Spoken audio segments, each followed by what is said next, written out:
Hey, I'm Brian. This is Real Estate Nuggets, and I'm a mortgage broker, and I get to interview real estate agents and find out how they got to whatever level of success they're at. And today, I'm really excited to talk to Mr. Tim Reeder, who, as you can see, is unique. He's not just a broker, he's a historic home realtor from my hometown of Omaha, Nebraska. Yeah, I love it. We should just end it there. That's all they need to know. There you go. Yeah. There you go. But thanks for taking the time, Tim. I'm going to ask you a bunch of questions. Are you ready? Absolutely. Bring it on. For starters, tell everybody how you got started in real estate. What led to you becoming a realtor? Well, I was dating my boyfriend at the time, became my future husband, 30 years ago. And I was becoming a massage therapist. I was in school to become a massage therapist. Mm-hmm. And he said, "What in the world are you doing?" He said, "That is not your talents. You got to," and he pushed me into getting a real estate license. And he said, the way your personality works, the way you connect with people, you should be a realtor. And I did. And by the way, he hasn't worked for 17 years for a reason. Did he say you should be a realtor, or did he say you should be a realtor? Well, he said realtor. Yeah. Yeah. Come on, yeah. people. Yes, he said realtor. Yes. Get it right. I have corrected him on that. Okay, so you don't good. have to worry about that. But honestly, my husband, he pushed me into it 30 years ago. It wasn't something I wanted to do. I had so many other aspirations. And then once I did get into real estate, I wanted to become an investor. Mm-hmm. And I did that, and it bankrupted me.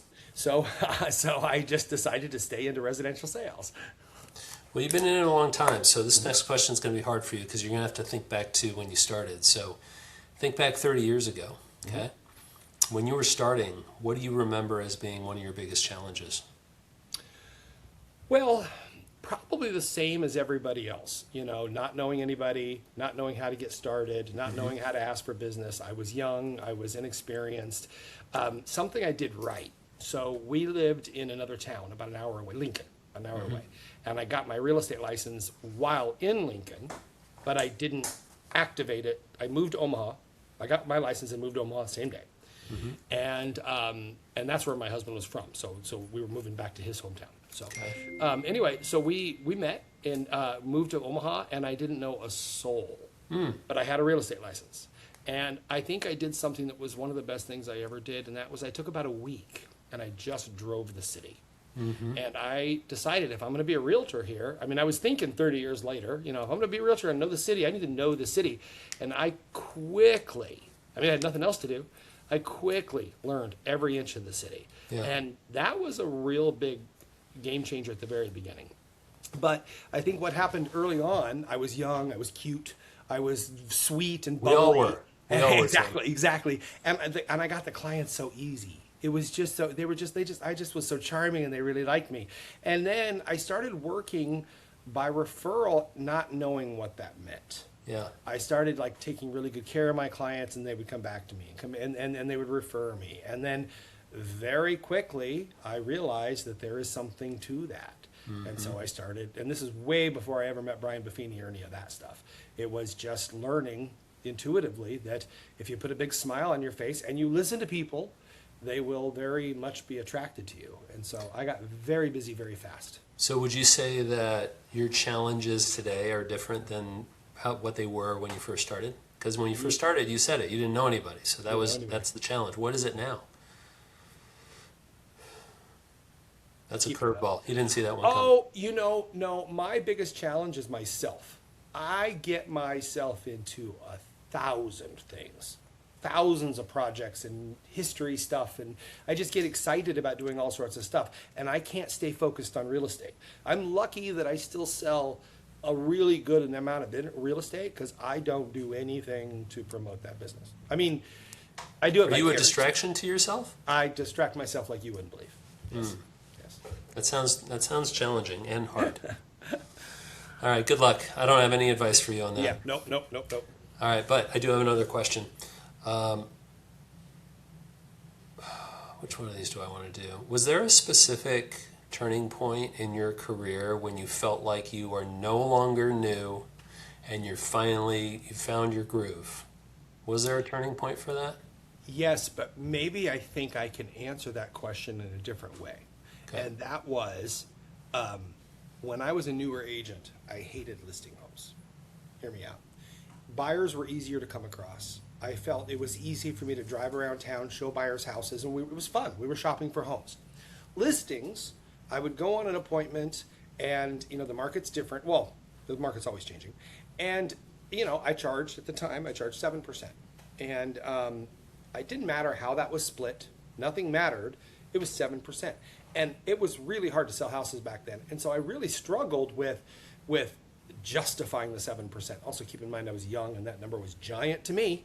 Mm-hmm. And also I was always in defense mode. Like, how am I going to help the seller? And the reason I was nervous about listings was because it was so much responsibility. Mm. Helping somebody buy a home is easier in that, like, we're going shopping together. Helping somebody sell a home, they're putting all that trust and energy in you. You know what I think that, at least where my mind just went, is the difference is, like, if you're showing a buyer, you can show them 1, 2, 10, 20 homes. Like, you just keep looking until you find the right one. But if you're representing a seller on a listing, this is the one home. There's no next home to go try. This is it. Yeah. And if you can't sell that home, then your client is unhappy. Yeah. Yes, exactly. And so the pressure is on.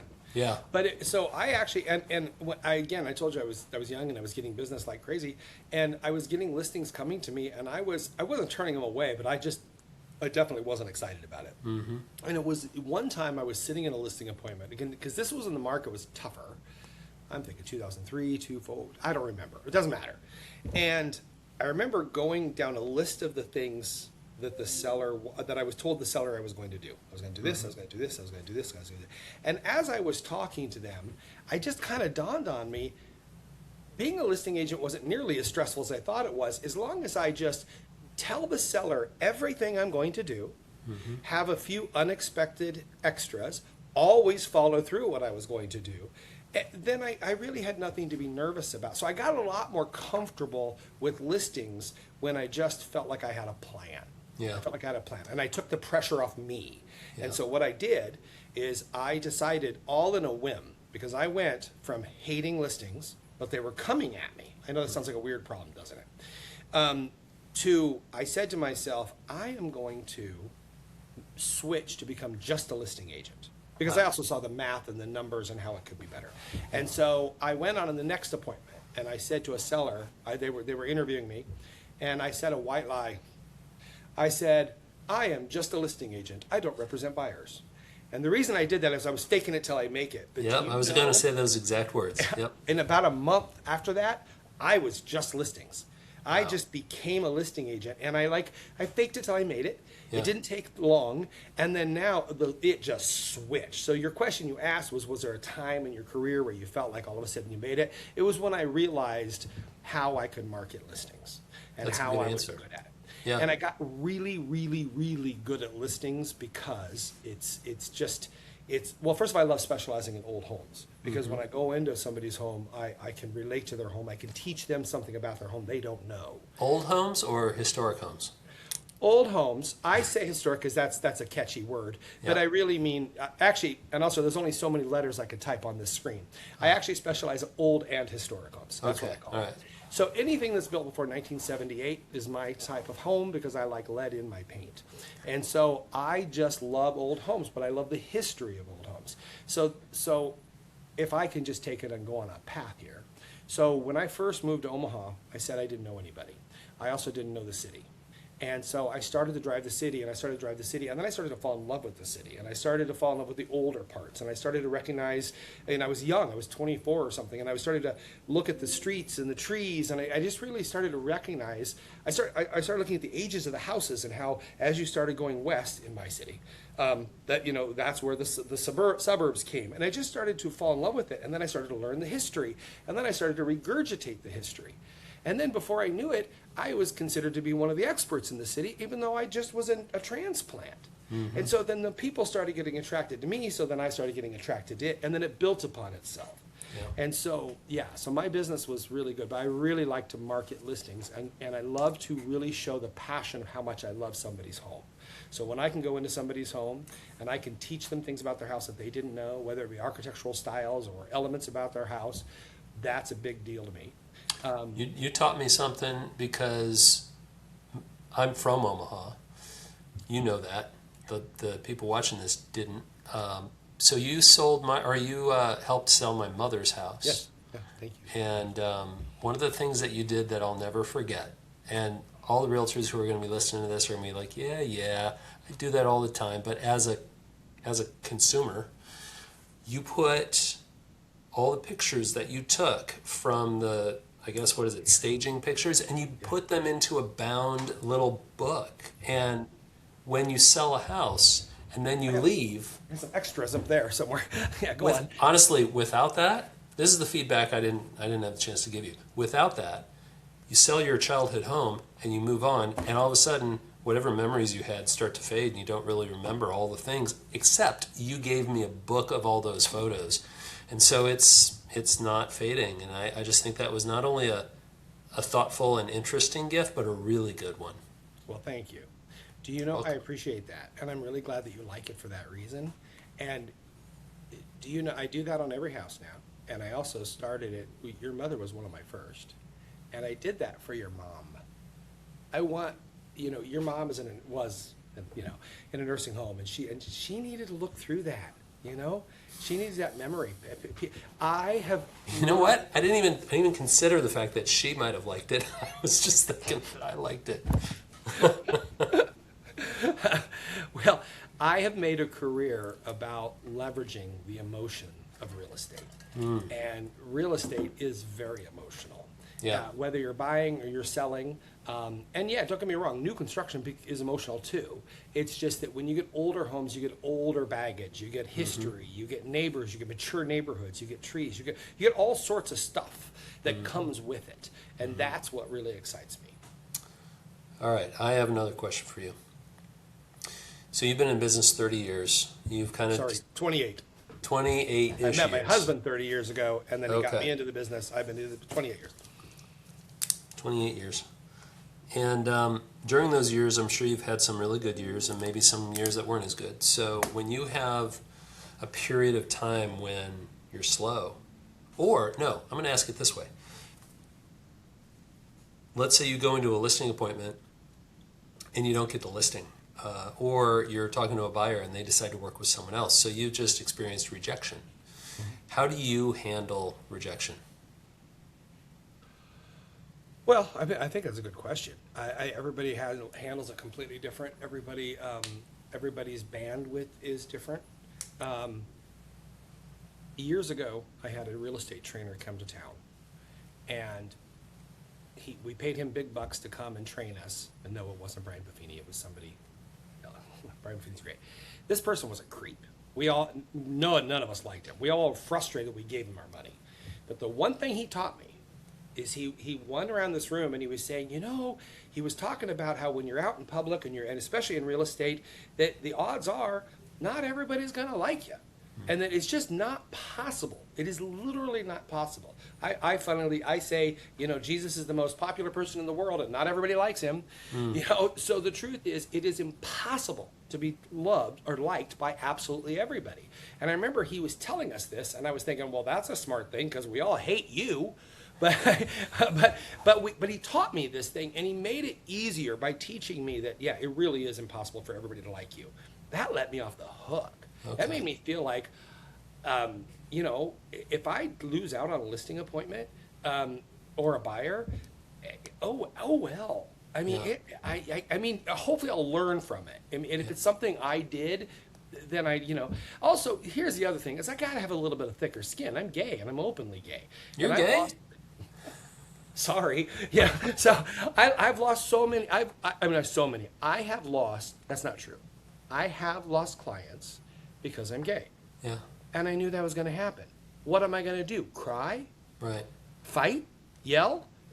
I just have to just blink and move on. So Yeah. the truth is, like your point is, all I can do is smile and move on. Yeah. The faster you can let things roll off you, and learn from the experience. If you agree with the idea that you can't be everything to everybody, then it's more a question of, I just need to find my people. I need to find the people that I'm matched with, as opposed to trying to convert those who just aren't. Yep. By the way, Good. that's one of the reasons I like having a specialty is whether now specializing in old and historic homes, that's big, that's giant. But if you have a specialty, whatever that is, maybe it's dog lovers, maybe it's disabled people, maybe it's Catholics, it doesn't matter. I'm all about choosing a specialty. The more you hone in on something, the bigger you get. I think you're right about that. I actually sell far more new construction than I do old houses. But I don't talk about new construction. I mean, you'll see if you watch my videos. I recorded 2 suburb houses today. I record my videos about old, but I get they don't stand out. Nobody notices them. I get excited about the old houses. Yeah. So that's fine. You know, a niche is very important to me. I'm trying to think of which one of these next questions I want to ask you first. So, when you are slow, okay, when you have a slow period, like for me right now, when you're slow, what do you do to stay productive? You asked the wrong question. What I do and what I should do and what I would tell my agents are 2 different various things. What do you tell your agents? Pick up the phone and call your clients and find out how you can be service to them. Ask them what's wrong with their house. What kind of contractor do you need help with? Your clients need something from you. Go find out what they need and bring it to them. And why is that? And if I'm an agent and I'm saying, well, okay, but how's that going to help me find business? If I'm helping them find a new plumber, how does that help me? Well, if I have to answer that question, then maybe you shouldn't be in business.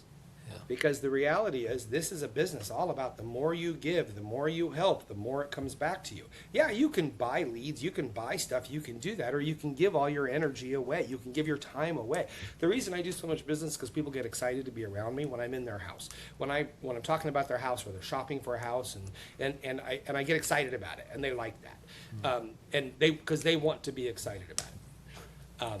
I just wanted So, to- all right, so that's what you tell your agents. Now, that's what they should do. What do you actually do? I do what everybody else does. I bury my head in the sand. I start getting involved in my own hobbies. I mean, I do the wrong stuff. I'm a human. I do the wrong stuff. I have my hands in a lot.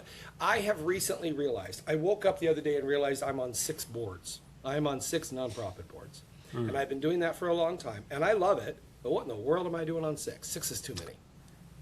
Can I share with you what's in my mind? Yeah. Even though this is about your interview, but I have a dog at home, and when she wants to jump up on my son's bed, she can't just jump up. She has to take a few steps backwards and then get a little running start. Yeah. And then she goes back, and then she's like, do, do, do, do, do, and jumps up. And in my mind, I think that's kind of what I do when business is slow, is I take a few steps backwards. And I just think, all right, if it's not happening right now, I'm going to a 3-hour lunch with whoever, or I'm going to do whatever I want to do. And then after a little bit of that, then I feel like, all right, now it's time to get serious again. So sometimes you just need to give yourself a little space to bring your head around. Tim, what's your biggest failure and how did you recover from it? I'm still there and I haven't. What is it? I am a very successful person on paper. Everybody in my city knows me. I co-own one of the 2nd largest real estate company in the city. I'm not rich. I have never focused on my family and my personal finances. I have always spent way too much time and energy on everybody else. And when the people around me assume so much, and I'm not nearly as loaded as people think. And it's because I invest and put everything back into my clients and all that. I'm not, don't get me wrong, I'm not broke. I'm not implying that. I'm just 54 years old. I co-own a company that has 12 offices, 430 agents. I'm one of the highest producing agents in the city. I do very well. I own my own museum, all sorts of stuff. But I'm not sitting as pretty as you'd think. That's it. And that's my biggest failure. Okay, so I didn't start paying attention to money until much later in life. okay, all right, I That's hear really- that. I hear that, and I think a lot of people can relate to that. And when I asked you if, how did you recover from it, and you're still in it, are you doing anything? No, oh yeah, yeah. I guess I shouldn't say that I'm not saying I have a problem with money now. I'm just saying that I'm still trying to catch up from 30 years of not properly planning. Yeah. You know? Yep. And I'm really, I consider that to be my biggest failure. If you were that focused on your business and maybe not so focused on, you said, your family or your finances, does that mean the idea of, what do they call that, work and family balance? Do you have that, or is that just a term that people throw around? I think I have that better than most people. Last 3 questions. And I have probably 10 to choose from, so I'm trying to figure out which ones. All right, so I met you through business coaching. You and I Yes. share the same business coaching. We did. We're in the community. Okay. And so we were both very active on, all the lead generation activities. So my question for you is, what activity is your most reliable method of generating business?